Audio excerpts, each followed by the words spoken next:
Halo Aquarius, selamat datang dan terima kasih sudah mampir. Untuk reading kali ini temanya adalah shadow work. Apa itu shadow work? Untuk teman-teman yang belum familiar, itu adalah sesuatu ya langkah yang kita lakukan secara sadar untuk melihat part dari diri kita yang selama ini kita tidak lihat atau tidak mau lihat ya. Untuk membawa perubahan yang mau kita lihat di hidup kita. Misalnya, part itu terlalu menyakitkan, jadi kita nggak mau dealing dengan hal itu, jadi kita lari. Tapi justru karena kita repress, membawa pattern tertentu yang berulang-ulang sampai kita mau lihat itu ya. Jadi kalau misalnya teman-teman mau ada perubahan di 2023, bisa dimulai dari shadow work.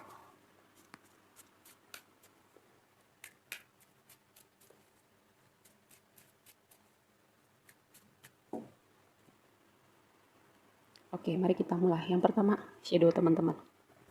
Oke, ini sesuatu part yang teman-teman gak lihat atau gak mau lihat. Yang pertama dengan King of Cup ini, shadow teman-teman adalah takut dengan emosi teman-teman. Takut untuk melihat ada part dari masa lalu gitu ya, yang menyakiti teman-teman, tapi teman-teman gak mau merasakan hal itu.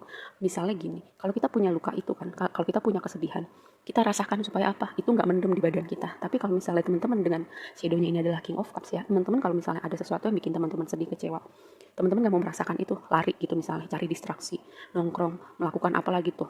Supaya apa? Teman-teman nggak merasakan itu ya. Lalu yang kedua, ini bisa jadi teman-teman shadow-nya adalah punya hubungan sama orang-orang, mau laki-laki, perempuan, yang tidak available secara emosional. Jadi dia nggak pernah mengerti maunya teman-teman, needs-nya teman-teman, kayak ngertiin gue dong, dengerin gue dong, kenapa sih lo begini, kenapa sih lo begitu. Teman-teman punya hubungan dengan orang-orang yang seperti ini ya. Mungkin karena apa, ada sesuatu kayak hubungan kita itu sedikit banyak merupakan duplikat ya dari dinamika kita waktu kecil bersama keluarga kita. Jadi ini bentuk-bentuk shadow bersama King of Cups ini ya. Lalu yang berikutnya, sesuatu yang terjadi di waktu lampau. Dengan hangman di sini, aku melihat bahwa mungkin di waktu kecil atau ketika kamu beranjak dewasa gitu ya, kayak ketika kamu mengekspresikan emosi kamu, kamu mungkin mengalami sesuatu hal yang tidak menyenangkan. Misalnya kamu dimarahi atau kamu dihukum, kayak atau kamu mendengar kayak emosi itu kayak orang lemah, orang cengeng. Jadi kamu tidak menunjukkan emosi kamu atau kamu tidak mau merasakan emosi kamu mau sedih, kamu mau marah, kamu pendem aja semua gitu ya. Supaya apa? Kamu tidak merasakan konsekuensi tertentu ketika kamu punya perasaan tertentu atau mengekspresikan sesuatu yang kamu rasakan gitu ya. Lalu efeknya ke waktu sekarang, nih ya efeknya waktu sekarang kamu merasa kayak sendiri, kamu nggak happy, kamu kayak sebenarnya kamu tahu nih ada kayak lubang kosong di jiwa kamu yang kamu nggak ngerti kenapa sebenarnya.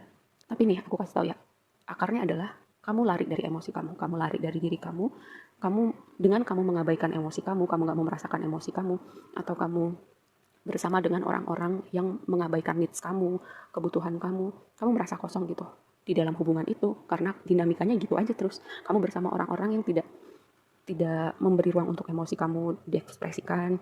Kamu juga menegas dengan kamu menegasikan emosi kamu berarti juga kamu menegasikan sebagian part diri kamu gitu, inner child kamu.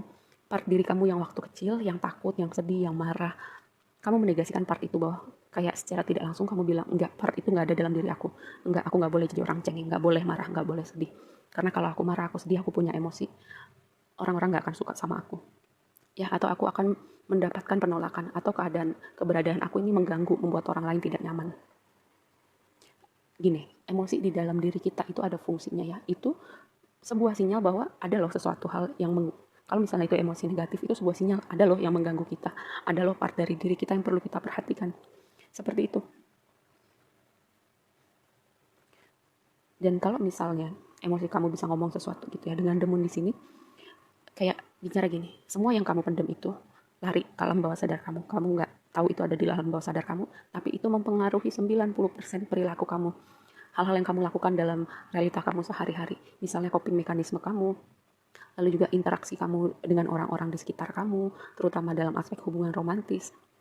Dan sampai kapan kamu mau kayak gitu gitu, sementara di sini kamu capek, kamu tahu kamu gak happy, tapi kamu juga sendiri gini, kamu nggak tahu nih memulai dari mana perubahan ini, apa yang harus aku lakukan nih dengan kamu nonton reading ini sampai sejauh ini ya, ini sudah sebuah langkah awal gitu. Mungkin kamu udah mulai kayak sedikit demi sedikit ada sinyal nih, oh iya ya kayaknya bener juga deh, kayaknya waktu aku kecil kalau aku nangis, kalau aku marah, aku dihukum, aku dibilang cengeng, dibilang lemah, dibilang begini begitu, jadinya aku belajar untuk gak menunjukkan part dari diri aku. Lalu yang kedua, itu masuk alam bawah sadar aku, mempengaruhi perilaku aku secara tidak langsung. Bisa juga kayak Kalau kamu punya kecemasan atau gangguan, terutama ya kalau sampai jadi gangguan mental tertentu, ya karena udah terlalu banyak emosi yang dipendem, atau kamu punya mimpi dengan tema tertentu ya. Kalau ada mimpi yang berulang-ulang gitu berarti ada sesuatu yang kamu perlu perhatikan dari realita kamu yang belum kamu bereskan. Lalu advice-nya adalah berhenti lari dari diri kamu, berhenti lari dari emosi kamu. Ini waktunya kamu untuk melihat itu semua, untuk kamu menyinari terutama part dari masa lalu kamu yang berefek sampai kamu punya shadow seperti itu. Atau ini bisa juga berhenti untuk melakukan hal-hal yang kamu tahu akan menambah atau menduplikat hal itu kembali. Misalnya gini, kamu tahu kalau kamu punya dinamika hubungan romantis dengan orang-orang yang gak mengerti kebutuhan emosional kamu. Misalnya gak ada pengertiannya, gak mau dengerin kamu, kalaupun orangnya ganti gitu dinamikanya kurang lebih sama. Mungkin kamu kayak berusaha menghadirkan kembali dinamika yang sama ketika waktu kamu kecil, karena itu yang familiar buat kamu ketika kamu masih kecil. Seperti itu ya. Kita bahas lebih lanjut.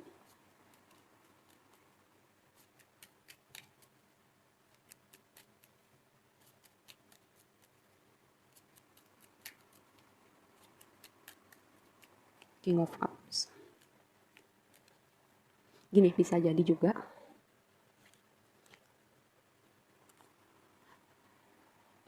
caregiver kamu atau yang merawat kamu waktu kamu kecil, bisa jadi ya orang tua kamu dua-duanya bekerja. Jadi kebutuhan kamu, terutama kebutuhan emosional kamu tidak tercukupi. Jadi kamu berusaha memberikan itu pada diri kamu sendiri ya.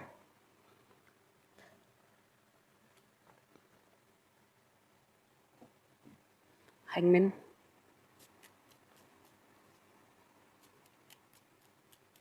Dan kamu, selain kamu belajar memenuhi kebutuhan kamu sendiri, kamu gak mau mengganggu gitu.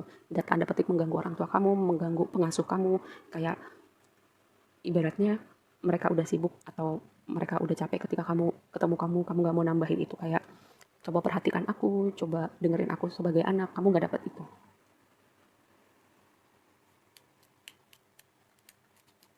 Hangman.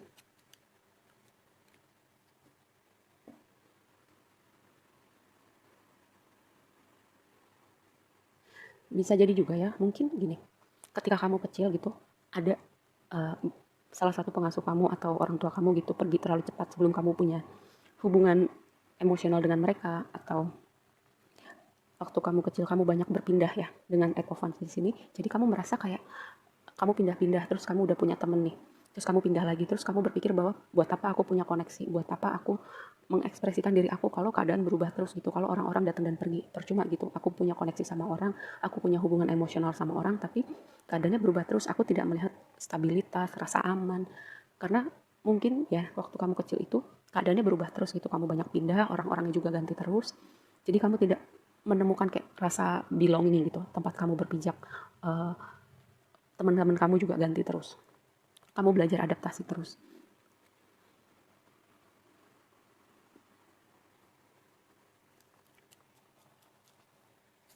Five of Pentacles.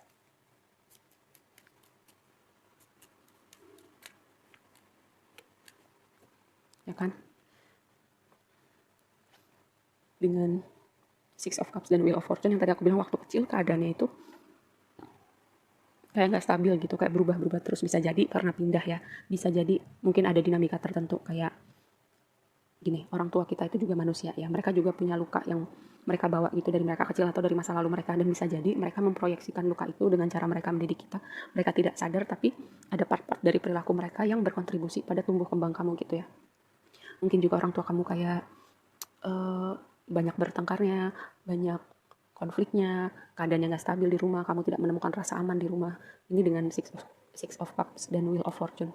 Jadi kamu juga melihat, bukan melihat, jadi kamu juga kayak sampai kamu nonton reading ini ya, mungkin kamu bahkan nggak sadar gitu kalau kamu punya dinamika hubungan tertentu, terutama hubungan romantis kamu dengan orang-orang yang nggak stabil, orang-orang yang tidak bisa memberikan kebutuhan emosional kamu, orang-orang yang bahkan mungkin tidak dewasa secara emosional. Itu efeknya kalau kita nggak sadar nih, atau membawa terang kepada part-part kegelapan dalam diri kita.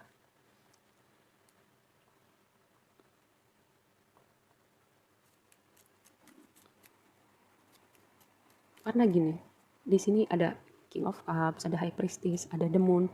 Tema subconscious atau unconsciousnya itu sangat kuat ya. Teman-teman bisa jadi sangat-sangat tidak menyadari bahwa part ini ada pada diri teman-teman. Bahkan sampai aku ngomong ini kayak mungkin belum sadar gitu. Sampai aku ngomong baru, oh iya benar juga ya. Oh iya ternyata kenapa waktu itu begini. Kenapa aku punya dinamika hubungan seperti ini. Kenapa aku lari dari emosi aku selama ini. Lari dari diri aku. Tidak mau melihat part-part diri aku yang aku kubur nih selama ini di masa lalu. Karena aku gak mau terluka lagi. Karena aku gak mau menyusahkan orang lain.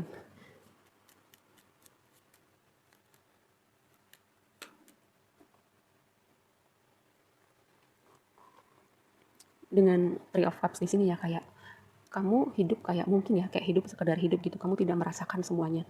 Kayak ibaratnya juga kalau kamu sedih marah gitu kamu lari dari itu, kalau kamu senang juga kamu nggak bisa bener-bener being in the moment gitu, bener-bener merasakan rasa senang itu, rasa bahagia itu. Karena itu tadi mungkin ketika kamu senang takut nanti kamu segera sedih lagi atau ada hal-hal yang tidak menyenangkan terjadi, jadi kamu nggak pernah bener-bener merasakan seutuhnya gitu momen bahagia kamu. Dan ketika kamu nggak happy kamu lari.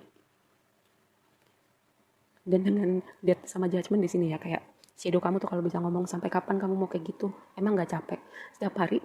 Oke, selama ini kamu nggak sadar ada part itu dalam diri kamu. Sekarang kan kamu di udah mendengarkan reading ini gitu, mungkin udah ada sinyal-sinyal dikit-dikit kayak udah mulai terbuka nih mata hati, mata batinnya gitu. Oh iya benar juga. Ketika kamu udah mulai oh iya juga ya, kamu coba dengerin lagi, kamu renungkan lagi, dan kamu mulai gitu, kamu mulai menyadari kamu kalau masih mau kayak gitu terus ya. Ingat, emosi itu kalau nggak dikeluarin, yang sedih-sedih, yang marah-marah, itu akan mendem di dalam badan kita gitu ya. Kayak energi itu akan jadi stagnan, juga bisa sangat mungkin mengundang energi yang sama gitu sampai kamu keluarin gitu. Makanya kalau sedih ya bener dirasakan, kalau perlu nangis-nangis, kalau marah juga diekspresikan dengan cara yang benar. Lalu juga dengan judgment di sini, untuk gini, judgment itu berbicara bahwa kita selalu punya kesempatan gitu setiap hari untuk membawa perubahan, karena setiap hari adalah hari yang baru. Selama kita masih hidup, kita selalu punya kesempatan untuk membuat perubahan yang kita mau lihat dalam hidup kita. Nggak langsung kayak harus besar gitu. Kita mulai dari, oh iya, kita ada keinginan dan kesadaran aja dulu. Pelan-pelan kita membuat perubahan. Karena apa? Ini kan sesuatu yang udah berlangsung lama gitu, makanya jadi shadow. Dan untuk membawa transformasi juga hitungannya mungkin gak hari, mungkin minggu, mungkin bulan. Tapi yang penting kamu mau mengintegrasikan part itu dalam diri kamu gitu. Karena gimana pun itu bagian dari diri kamu, ada inner child kamu yang terluka, ada part dari diri kamu yang kamu abaikan selama ini.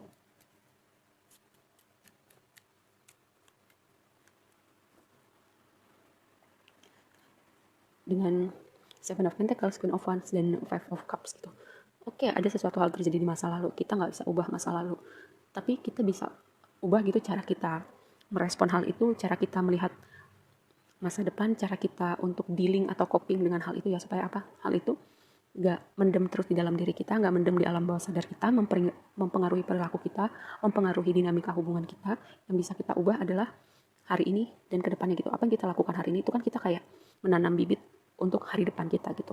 Dan bisa dimulai dengan membuat perubahan kecil untuk membawa perubahan gitu, mengintegrasikan shadow kamu ya.